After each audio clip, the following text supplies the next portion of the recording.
সুতরাং আজকের সমাবেশে আমাদের পরিষ্কার দাবি যে শ্রমিকের ন্যায্য মজুরি নিশ্চিত করার জন্য অবিলম্বে জাতীয় ন্যূনতম মজুরি 25,000 টাকা ঘোষণা করতে হবে।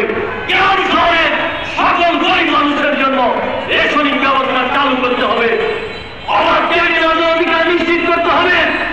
যদি তা না করে, যদি শ্রমিকের বুকে গুলি চালান, তাহলে গণভবনের বিদ্রোহ হয়েছে। ভবনকে জনগণ ভুলে যায় না, আর গণভবন ভবন এবং এই লুটেরাদের লুটপাট তন্ত্রের সুযোগ নিয়ে ওই সাম্রাজ্যবাদ মৌলবাদী শক্তি তারা মাথা চালাতে উঠছে।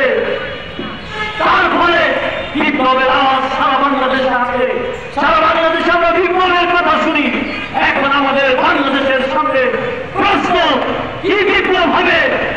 পৃথিবীর অনেক দেশে রঙিন বিপ্লব হয়েছে, সাম্রাজ্যবাদ মৌলবাদের বিপ্লব।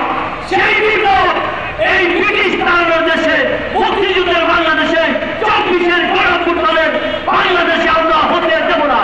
আমরা কমিউনিস্ট পার্টি সারা দেশের সকল শ্রমিক, কৃষক, দেশপ্রেমিক জনগণকে আহ্বান জানাচ্ছি, আসেন 7.5 কোটি শ্রমিক, 3.5 কোটি কৃষক, 11 কোটি শ্রমজীবী জনগণ এবং দেশপ্রেমিক জনগণ লুটেরাদের পরাজিত করে, সাম্রাজ্যবাদ মৌলবাদকে পরাজিত করে সমাজতান্ত্রিক বিপ্লব আমরা অবশ্যই বাংলাদেশে করব।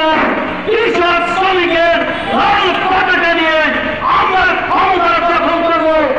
আর বাংলাদেশ হবে শোষণ বৈষম্যহীন বাংলাদেশ। সেই